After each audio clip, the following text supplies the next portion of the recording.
This is Texans TV.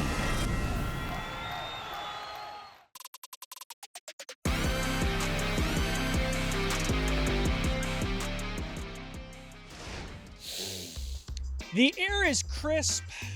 The Texans are winning, and Texans Playbook is now. I'm your host, Drew Doherty. We've got a fantastic show because where else in one place will you find the general manager, Nick Caserio, a Founders Day celebration, Calen Bullock, the safety, the rookie who's making plays, as well as Chase B, an international superstar DJ. Plus, where else are you going to find DeMeco Ryans going one-on-two with the Texans radio crew like this?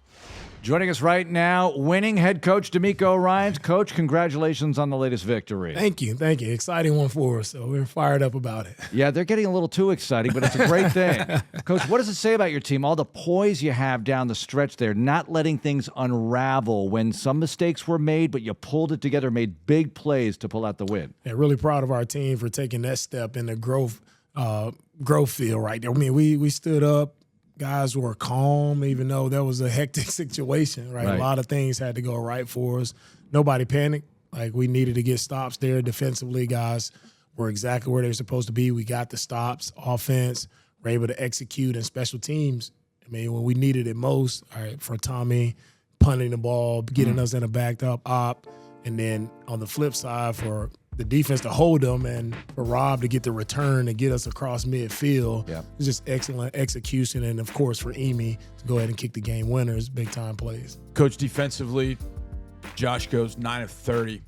And we talked about this a little bit after the game when I'll go into it a little bit more. Your defense just seemingly all day didn't make things comfortable for him. You know, you got a couple of scrambles, he's going to do that. But I just felt like you guys made it very uncomfortable for him, whether it was just guys at his feet, making him move. When he moved, there were guys still there. There was one time he rolled right and Aziz ran him down and forced him to throw it away. What was kind of key in getting Josh kind of off really his rhythm all day? The key, it started with the coverage this time. A lot of time I talk rushing coverage. It started with the coverage and the way our guys played on the back end, like Stingley, Kamari, E. Murray, Petrie. All the guys were sticky in coverage. So I asked to play a little bit more man coverage. The guys were sticky, and then D-line and linebackers, we knew we weren't going to get a lot of sacks versus them. So it was just going to be about just applying constant pressure, heat, chase him out of the pocket. We knew he always loved to escape to our defensive left, so we knew he would escape that way.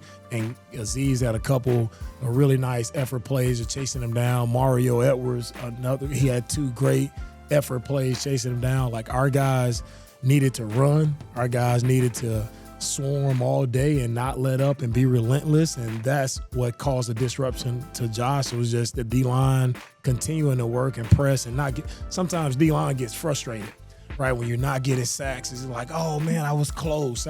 So, but going in, if you already know that's not going to happen, and you just keep going, no matter what, keep going. I thought really they don't get highlighted for this, but Will and Daniil on the edges, like, this is one of their best games of the year. The way they attacked, the way they won around the edge, and we had really good pocket push from our interior guys. That was an improvement that we were seeking, and we got it this game. And it was really, we had a lot of great pictures of the pocket just collapsing on Josh. And when he tried to throw the ball in the pocket, we were attacking his throwing arm. So those guys had a ton of pressures. I think it was like 16, 18 pressures on the quarterback. It was just a really great effort.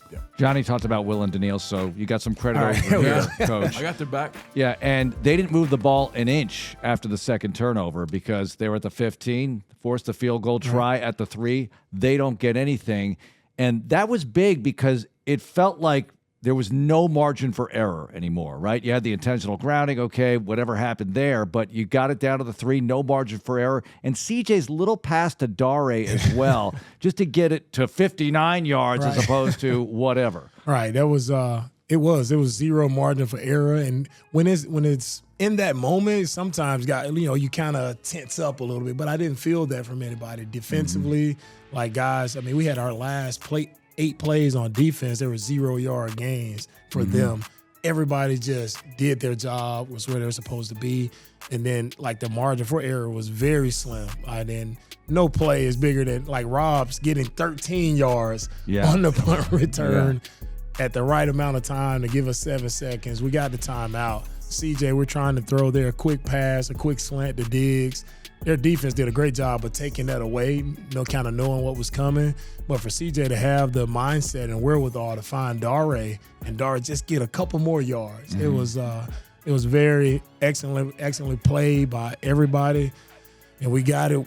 The time that we needed, the time was just right. It was everything went really, really well for us from when they punted the ball to when Rob received it. Coach, I remember the first time you used the word swarm. Yeah. And immediately when you use the word swarm, we've talked about this a little bit, that you think about on the field, guys attacking the football, always around. You think about it as kind of a defensive mentality, and obviously you play defense, so you would think it kind of comes from there. But I'm starting to think that swarm is more a mentality on and off the field. And when I think of that, I think of Aziz yesterday. I think Aziz personifies that because I'm not totally sure that he was 1,000%. I don't even know if he's 75%. But when you watch the film back, I don't know if you saw it in real time, and maybe, obviously you did, but when you look back on film, like, holy cow, look at the plays he's making. And I think about being sick and running after Josh Allen and making the plays that he was able to make running after Josh Allen, to me, kind of speaks to that swarm mentality of, you're not keeping me off the field. What do we have to do to win this game? I'm sick. I've got to take IVs or whatever it is, but I'm going to go out there and play for my brothers. Is that kind of the way you looked at Aziz, and how much does his performance mean to that defense and to you? Yeah, swarm is definitely, it's a mentality, right? It's not on the field, but it's off the field too. It's how tell guys, it's about how you're attacking the recovery phase of the week. How are you attacking your nutrition? How are you attacking your rehab? Everything. Like, are you just relentless? Like, is your work ethic the second to none in everything that you do? And that's what it takes to be a real pro. A true pro has to swarm the things that are off the field, right, to give you the best chance to be your best on the field. And so Aziz, he definitely represents that, epitomizes that swarm mentality about what he was able to do in the game on yesterday, and I think I gave him a little bit even more firepower because in that first drive it wasn't all clean. Right. And I said, hey man, I'm taking you out of this game. Like you're gonna sit down if we can't get it cleaned up. Really? And we had some words there on the side, and he got it cleaned up, and he started chasing Josh a little bit faster. Yeah. Coach, New England is a weird road trip because you can't get there from here, right? It's south of Boston. You can't stay near the stadium. You have to bus in from somewhere else, wherever it is, and it's a kind of long bus ride for a game day situation. How do you see – is that a factor when you're playing a team like this? I know for years they had number 12, but any road trip in the NFL is tough. It is tough, and you hit it on the head, Mark. I actually, because I know that's coming, I mentioned that to our guys today in our team meeting. Like, hey, we're gonna have a long trip, so I want you guys to have your minds right now. Like, it's gonna be a long trip. You guys got to be locked in. You got to bring some energy. You have to be ready to go. Long bus ride. Like, don't let it surprise you on Saturday that we're traveling for a long time. And I want guys to be aware of that. Make sure we're getting the proper rest all throughout the week. Do whatever we got to do to recover, be ready to go once we hit New England, because it is a weird road trip. One of our longest travel days, of the year. So we can't let that affect us. And that's my biggest thing is you attack it from the onset so it doesn't affect us later in the week. I like your word noise. That's a good word. So I'm going to throw it in here. There's noise about potentially New England playing Drake May instead of Jacoby Brissett. How does that change the preparation, if at all? Would you be going into a game, whether it's Jacoby or Drake, knowing as much about those two as possible? Because you never know what could happen. And we don't know whether Drake's going to start. I would imagine they're not going to sit there and say, hey, Texans, Drake's starting this week, but being prepared for it if he does start. Yeah, knowing Mayo, if he's anything like me, he's not going to show his hand until late in the week. So knowing that you just gave me a great tip. So I'll make sure we prepare for both before we get started. Prepare for both quarterbacks, and we'll see what Drake has done well in the preseason and all of his film so far in the NFL. Probably go back and rely on our scouts again for how was he in college and the things that he did well, things that affected him, rely on the scouts for that. But then we'll just make sure we're prepared for both in that regard. And running game, right? They like to run the football, so you got to buckle up for that. Yes, they do. That's going to be that's the biggest thing for this week is whoever's at quarterback doesn't matter. Like, they want to run the ball. They're really good at creating explosives in the run game. And they play really good run defense. So we have our hands full when it comes to that. We didn't play the run well the past 2 weeks, so defensively, it's a big challenge for us. Like, we got to step up. We got to stop the run.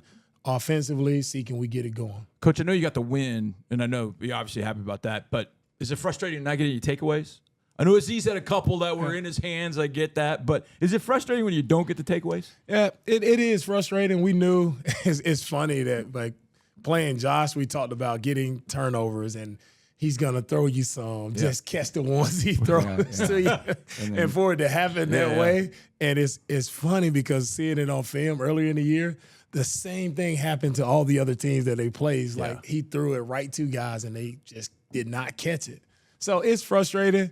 But I'll take the win every time. Absolutely. Of course. Amagi Bank Ask Coach question of the week. This isn't it. Did you hear Clay Martin say basketball instead of football? I did. I missed it. You guys were talking about basketball. I'm like, I don't know what he said. I like basketball, but we are here. But interactions with officials, what was your relationship like with officials as a player, and how is it now? Because you do have conversations. It's just part of the working environment. Right. And as a player, it's got to be different than as a coach. But you do have to sort of get along in the environment of professional football. Yeah, as a player, it was definitely more friendly, like fun, like, hey, what's going on? Like, it was more friendly. And now as a coach, it's like, man, I'm trying to work and have a good relationship with you guys if you guys make the right calls. Right. So it's different. Different crews are different, and it's all just working with people. It's people, different personalities. Some guys are more friendly than others. It's just about, for me, just kind of establishing a rapport with the guys early in the game. And some crews you've worked with in the past, we have some crews out at our practices in the training camp that we have, better relationships with. But all in all, it's about just getting the information and communicating, right? That's the biggest thing, is having great communication with the officials when something does happen. Like, just want to make sure, you kind of calling it both ways. I don't like getting into games when it's just kind of lopsided. But for the most part, we've had, pretty good officials, and I try to not yell at them too much. That's the one thing. I see some guys, they kind of go off on the officials all the time. But it's also, like I said, it's people. So it's like, how do you want someone to treat you? Yeah. Like, it's just treat people how you want to be treated. So I try not to just lose my mind on the officials. Try to always be respectful. Ooh, one more uniform review. What'd you think? Oh man, hey, H-Town Blue. Those are nice. We need to make that our primary uniform for our home games. Those are really nice, man. They look really good in them, and those are sweet. Yep. And Fairbairn made the kick from the H. Made the kick from the H. Yeah. Hey, put a staple on. Let's go. H-Town Blue for our primaries. All right. Thanks a lot, Coach. Good luck this week. Thank you, guys. After a quick break, General Manager and Executive Vice President Nick Caserio joins the program.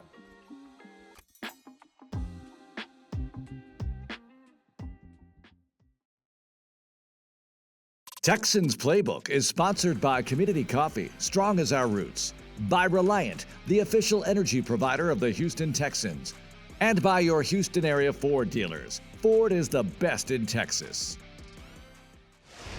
We're back here on Texans Playbook. We appreciate you checking us out. And General Manager, Executive Vice President Nick Caserio sat down with Mark Vandermeer and John Harris, the Texans radio crew guys, and he discussed a little bit of the matchup, his former employer. In studio with us, it's Executive Vice President and General Manager Nick Caserio. Nick, great to see you. How's it going? Fellas, good to be here. Well, on to New England, but not quite yet. Let's review for a moment the victory over the Bills and some mistakes in the fourth quarter, but down the stretch, you were basically flawless, and Fairbairn hits the game winner. Yeah, a number of contributions from a number of different players. Played well situationally there at the end of the game. Third quarter kind of hit a rough patch. The 2 turnovers were a big part of the game, so kind of gave them some life, put them in a position. Then the fourth quarter, we were really able to execute in all 3 phases. We were able to get stops on defense with John. That was something we talked about before the game. We'll be able to get stops and then get the ball back for the offense. The offense was able to convert the opportunities, and then the special teams were a huge part of the finish there. Punt return, a completion, and then Kaimi with a clutch kick. So we talked about going into the game, it was going to take pretty much everybody, and we were hopefully we're going to be able to play complementary football, and that was on display there in the fourth quarter against a good football team. Nick, we thought about it during the game, like, okay, Josh is not doing really, really well. okay. You look up at the end, and you're like, he's 9 of 30 for 131. Had the one touchdown where he hit Keon, which was more about Keon than it was about Josh. What was the key in really slowing him down? Because he had been in, obviously, an MVP level, all that kind of stuff in the games prior. But he was 9 of 30, 30% against you guys. What was kind of the key in slowing him down in the passing game? Sure, and he's a great player, and we knew in order to have success as a team, we're going to have to take him away offensively in some respects. He gained a lot of yards, on the ground, which going into the game we knew was going to be a little bit of an issue. But from the passing game standpoint, DR talks about this a lot, the coordination between the rush and the coverage. So we were tight on the receivers. The rush was able to get maybe around the quarterback. We only had the one sack, but we were able to kind of disrupt the quarterback. So when you put those two dynamics together, it leads to a good pass defense. So it's a credit to the front. It's a credit to the linebackers are a big part of that as well. Aziz had a number of plays where he was tracking the quarterback, and then the coverage in the secondary, Kamari, Sting, Petrie, Eric Murray, were on the receivers and just made them, forced them to make some contested catches. And fortunately, we were able to either get a hand in there. He missed a few, so when you put all that together, that's why the result ended up the way that it did. Yeah, DeMeco was talking about it. I know you want to see sacks. I know you want to see disruptive plays in the backfield, but disruption can happen in a variety of ways, right? Get the quarterback off his launching point, that kind of thing? The discipline of the pass rush is important, and when you want to make sure against a quarterback like that, he doesn't have a lot of space. The times where he had some space or had an opening, or maybe the rush wasn't as coordinated as we would have hoped, he was able to squirt out of there, and he scrambled for however many yards. So, but then there were other times where we were rushing 4 or 5. We were able to stay in front, and he had to either find a launch point, move, couldn't see through the line, whatever it was. Mm-hmm. So that's where you talk about you're not necessarily getting sacks per se, but I think we ended up with 16, 17 total pressures. Yep. So we were disrupting the quarterback, and then when you tie in the tight coverage, that's good pass defense. Jerod Mayo as head coach. You saw him as a player. He's drafted. He plays. When did you know, or did you know that he was going to be a head coach? Did he kind of exhibit those qualities as a linebacker right away? And what do you think about him taking over, obviously, after Bill Belichick did so much? Yeah, when Jerod came in as a rookie, I mean, he kind of earned his stripes right from the get-go. I mean, very few players, I don't want to say it doesn't happen, but the fact that he was a captain on a rookie team, or as a rookie on that team, speaks to his leadership. So Jerod was a very smart player at Tennessee. And then when he showed up, he was a good football player in the SEC. And then his leadership and his production really stood out. And he has a way of connecting with a lot of people. So you saw that as a player. At the end of his career, he had to deal with some injuries. So then he kind of started to transition out. He spent some time in private business before he transitioned back. But he kind of started at the lowest level, came in as a quality control coach. Nothing was, he had to earn everything. Yep. Nothing was guaranteed. And he put a lot of work behind the scenes. And anytime that you're replacing somebody the caliber of Coach Belichick, it's never an easy situation. Right. But I think the important thing is he's kind of handled it and put his spin on the program and doing the things that he thinks are important. And making it his program, and you're starting to see that in terms of how they play. But Jerod's a really smart individual, really good person, good football player, and he's going to be a good head coach. He is a good head coach. We're focused on the Nick Caserio reality tour continuation because we had our time in the Cleveland area. Now we're going to New England. Big year. Yeah, so some of the memories you have just personally of being in New England, they have to be good ones. Obviously, on the field, it was great, but you started your family there and everything like that. Yeah, no, a lot of great memories. So, I mean, I met my wife, she worked for the organization. She was working on the partnership marketing, kind of the soccer, football side of it. So I met my wife. So, I mean, let's start there. Yeah. So nothing good has happened without her in my life. But with a lot of good memories, we didn't have to move around too much, but I always enjoy going into the city. The North End is really kind of unique. It's got the culture and just we always love going down to dinner down there. And fortunately, met a lot of good people while we were there, so we have nothing but great things to say about the area. We vacation over there during the summer. We go back to the Cape, so a lot of fond memories. So all of our children were born, in Boston as well. So, a lot of great experience. Met a lot of great people. Fortunate to be a part of a number of winning teams and a great organization, and was always treated well by the people there, starting with ownership, and Robert and Johnathan always treated me well, always gave me, the great opportunity, and, hopefully I did the right thing by them every step of the way. I'm going to ask you maybe something that might be a little weird, but when you said something about Jerod Mayo that stood out to me, he went into business you said he went into business and he came back. Does that resonate with you in a sense the fact that you did that for a short amount of time before you really got and dove into the business, that maybe you get a little different perspective check, does that kind of resonate with you when players do that, when they go out and see something different and come back to it? Sure, whatever you're doing, you have to make a decision. All right, where's my kind of life going to take me? And sometimes it's never linear, it's never a straight line. So, but when you're around football, like if you enjoy football and want to be immersed and want to be a part of it, then you have to make a commitment to it. After a quick break, the Playmaker joins the Playbook. Michael Irvin on Go Talk.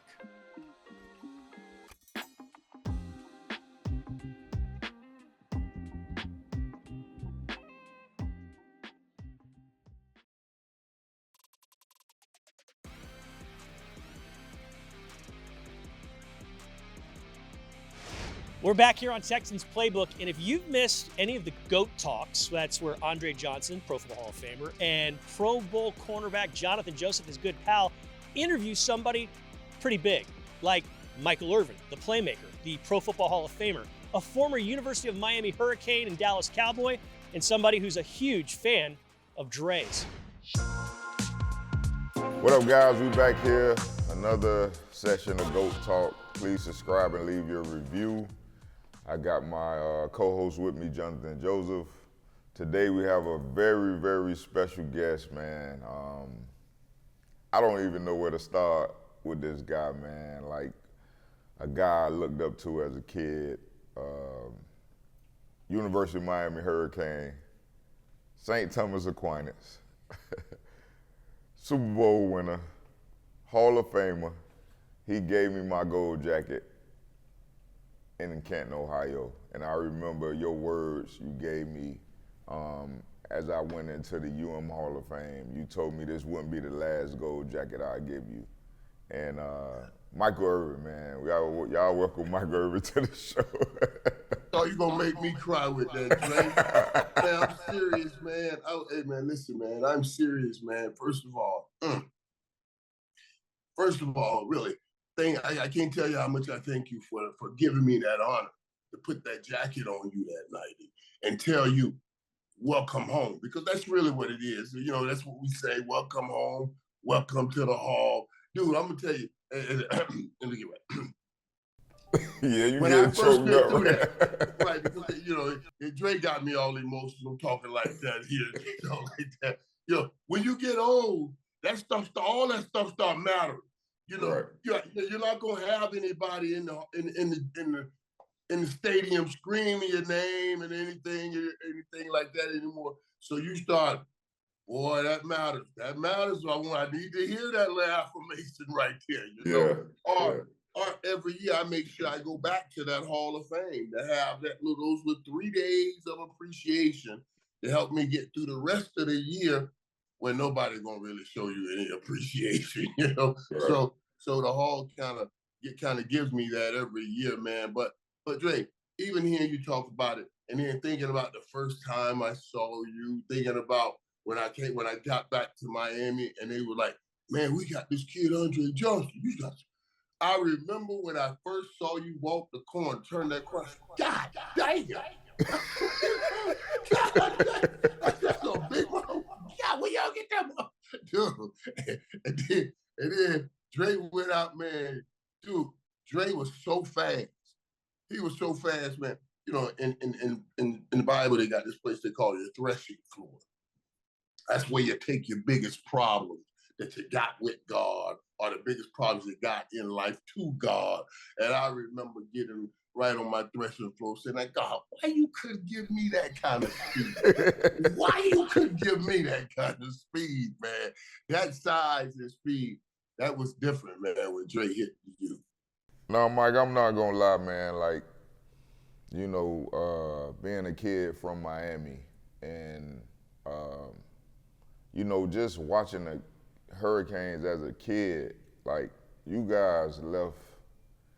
And I think that's why it's so hard for me now to watch the games. I think we're getting back to that after watching, you know, this week. But man, the impact you guys left just on, I don't even want to say just the city of Miami. Like, that was different. You know, it was different, and you know, I didn't want to go nowhere else. Like as a kid, I'm like, I want to be a part of that, and you guys left an impact, man, that I don't think can ever be matched in college football. They can say what they want to say or do what they want to do. They can do all this NIL stuff or whatever, but like you, Jerome Brown, God bless his soul, you know, all those guys, Alonzo Highsmith, who I just talked to last night, like, y'all, I remember the coin toss against Oklahoma.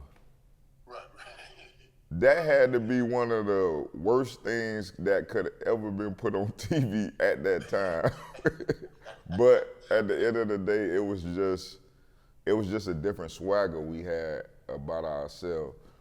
But I'm gonna start off, man. Like, Jay, I remember that too, Jay. I remember the guys were talking about that coin toss all week long before. And when all them guys were like, "Man, listen, we gonna tell them jokers, forget the coin toss. We can give you the ball right here on the 50. You ain't going nowhere. We ain't even got to do the coin toss. You can get the ball right here. Let's play ball." So, you know, you said, them dudes must be sitting there like, who these dudes right here? You know what I mean? It was serious. But Drake, that time, Johnathan, that time, man, you guys think about it, how it all came together. And where we are, where we were in this country, where we are as a people, when all of that went down. You know, you're talking about in the 80s, Howard Schnellenberger had already gone to the University of Miami, very affluent area, and said, give me the ability to turn around the program. He said, I can do it if you let me do what I need to do. They said, well, what do you need to do? He said, we need to go into the ghettos of all of here in Florida and get those players and bring them in here. Well, Miami, you know, Corey Gables ain't a place, you know, where the men and brothers going to be running around. You know what I mean? We just wait till we going. If you thought we were finished with Michael Irvin, you thought wrong. More from the GOAT Talk interview after a quick break.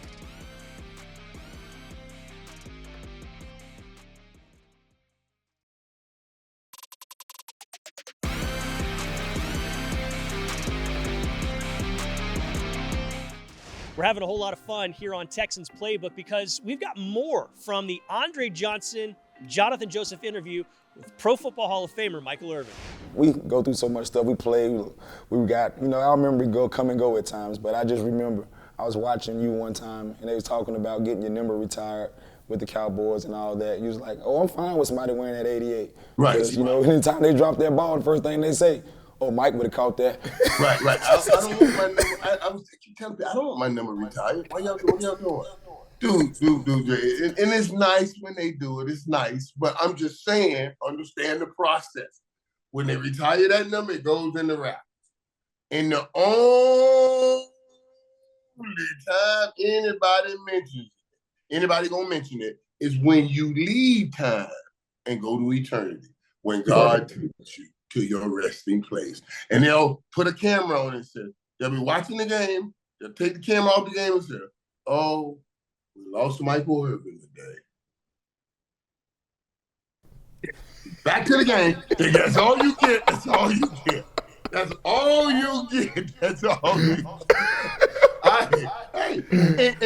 And you go. Hey, Mike, when they give you 10 seconds? When they give you 10 seconds? They give you 3 seconds, a moment of silence. It ain't even 5 seconds. It's just a moment of silence. Remember, they can't give you too long because that's commercial money time. Back to the game. They got to get back to that game, right? Now, if you believe it on somebody's back and he plays well or he doesn't play well, if he makes a grab, they say, boy, because it reminds them of good days. They say, boy, that looks like Mike Irvin. You know, and if he drops the ball, they say, boy, Mike Irvin wouldn't have dropped that. Either way, I get flowers every Sunday. Every Sunday I get flowers this way. I don't know why I'm the only person thinking like that. But everybody else, I just don't understand. I like my flowers every Sunday. I'm not gonna lie. To hear you say that, it makes it makes a lot of sense. Like Makes a lot that, yeah, it does. Like, because, so nobody has wore 80 since I've stopped playing here with the Texans. Right. But you got to be special to have that number 88 on. Like, it's no way you can wear that number. Like, anybody just can't wear that number. Right. No, you got to go through the process. I got to talk to you now. So we'll have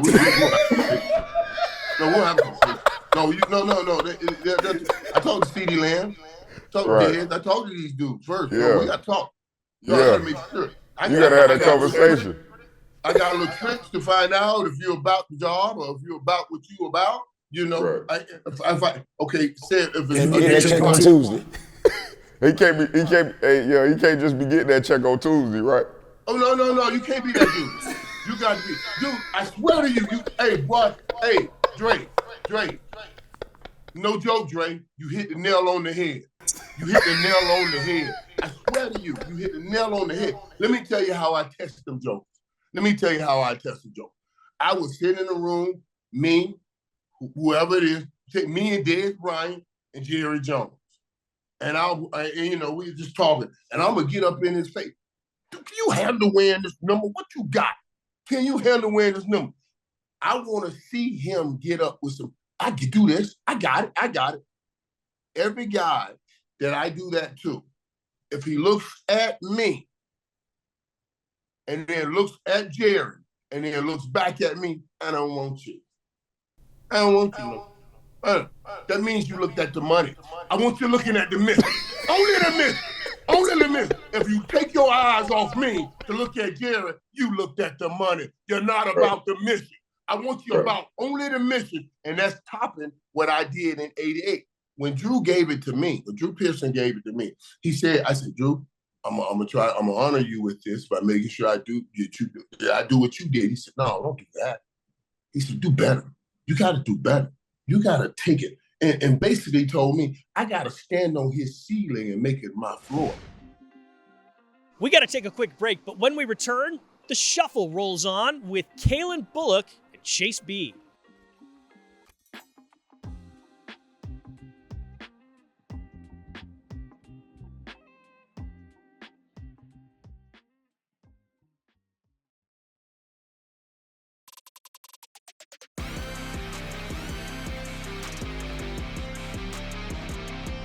Chase B is not just a record producer and worldwide superstar DJ. He's also a huge Texans fan. He was even in the house when Kaimi Fairbairn's field goal split the uprights from 59 yards out and gave the Texans a victory. Chase B has an interview series called The Shuffle, and he recently hooked up with Calen Bullock, the rookie safety. Check this out, y'all. Another episode here on The Shuffle. And we got my man here, Calen Bullock. And check this out. It's crazy because you're actually the first rookie that we've actually had on the show.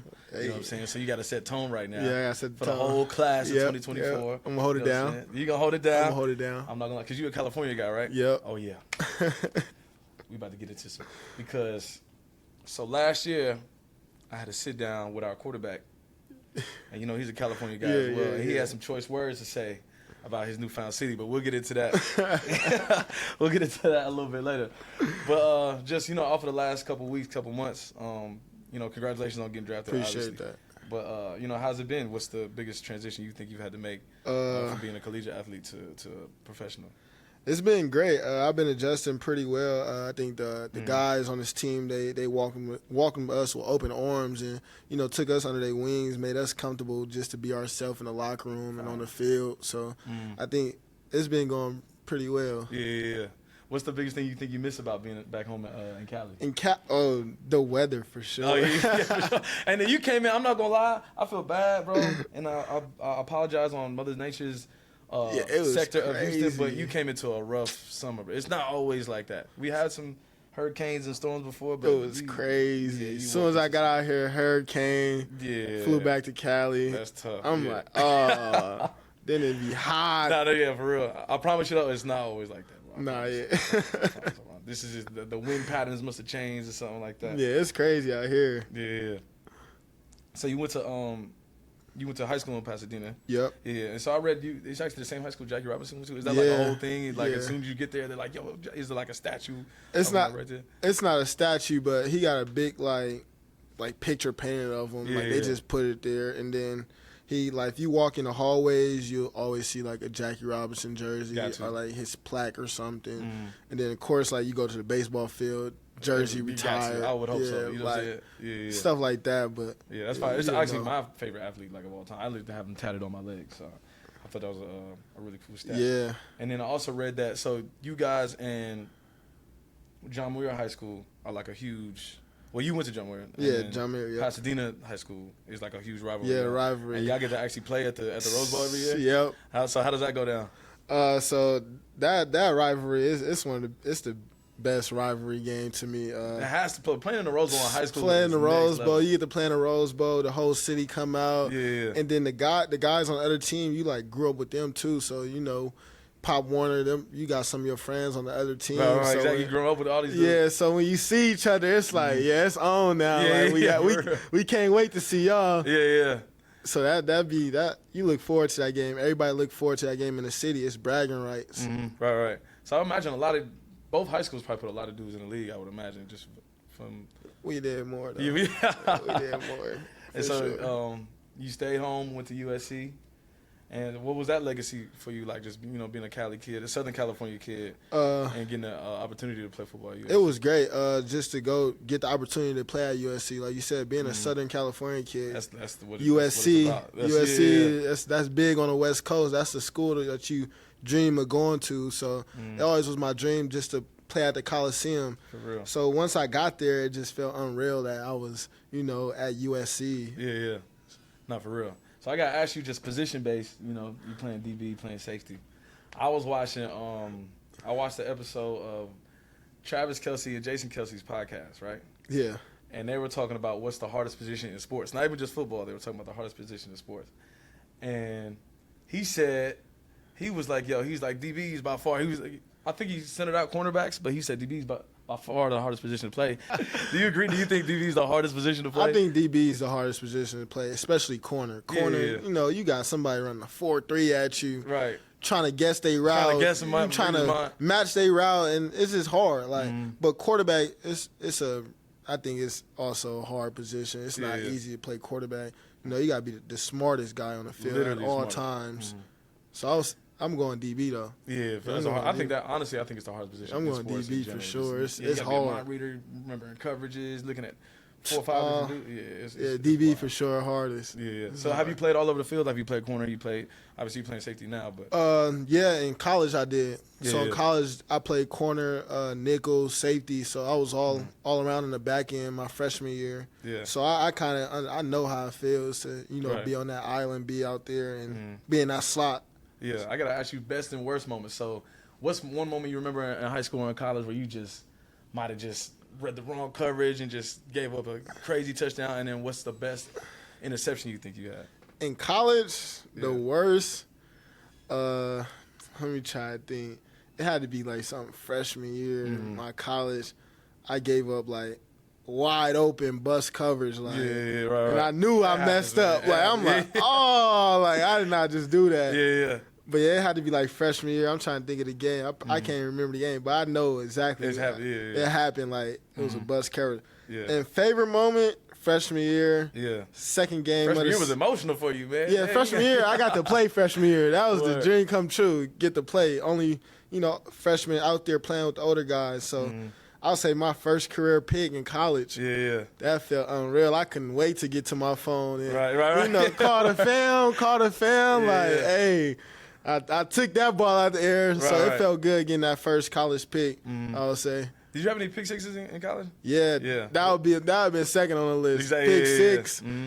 Sophomore year, hearing the crowd go crazy. Right. First touchdown ever in college. It was home. Oh no, it's over with. It was home. It's over. Can't tell me nothing after that. Went crazy. Ran right to the student section. I was lit for sure. Yeah, we can get you some more pick sixes in. Yeah, for sure. In Houston for sure, bro. For sure. So now, all right, we got the football talk out the way, man. All right, that's cool. Congratulations and all that. Appreciate it. But you and these Cali guys keep coming over here to Houston with these discrepancies. So I gotta ask you. A couple different questions. All right. Yep. So just off rip, which city has better food out of LA and Houston?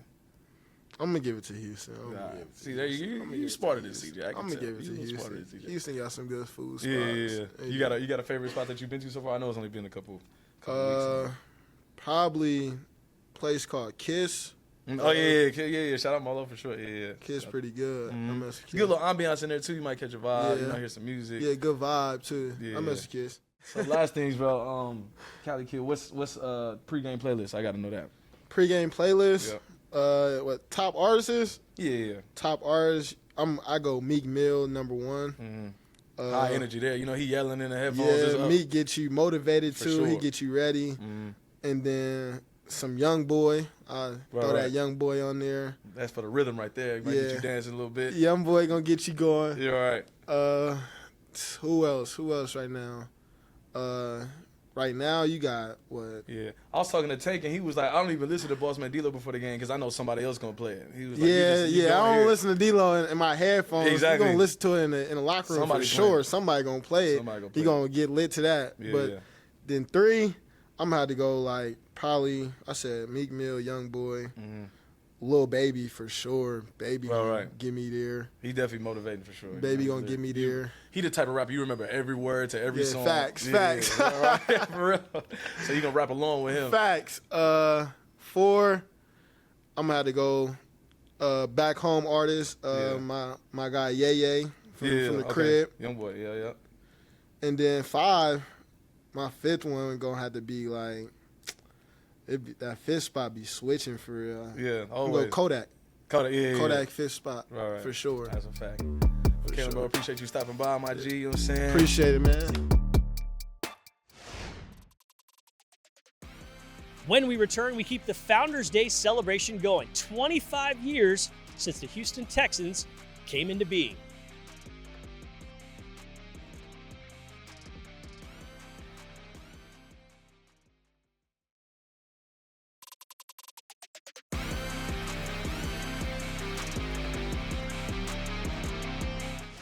It's hard to believe that Texans Playbook is almost over. It's even harder to believe that it's been 25 years since the NFL granted Houston and Bob McNair the 32nd NFL franchise, which of course became the Texans. Well, we've been celebrating that with Founders Day, and here's more on some of that celebration. For the 5th consecutive year, the Houston Texans celebrated Founders Day in honor of late Texans founder Robert C. McNair and the day he and Janice McNair brought football back to H-Town. In honor of Founders Day this year, the Texans launched a new Grow the Game initiative. October 6th will always be a special day for me because it was the day the NFL awarded the team to Houston and my parents. Dad passed away in 2018, so we decided to celebrate Founders Day for things that he's passionate about, which is giving back to the community. Where the Houston Texans Foundation awarded $40,000 to Stephen F. Austin High School and MacArthur High School's football programs.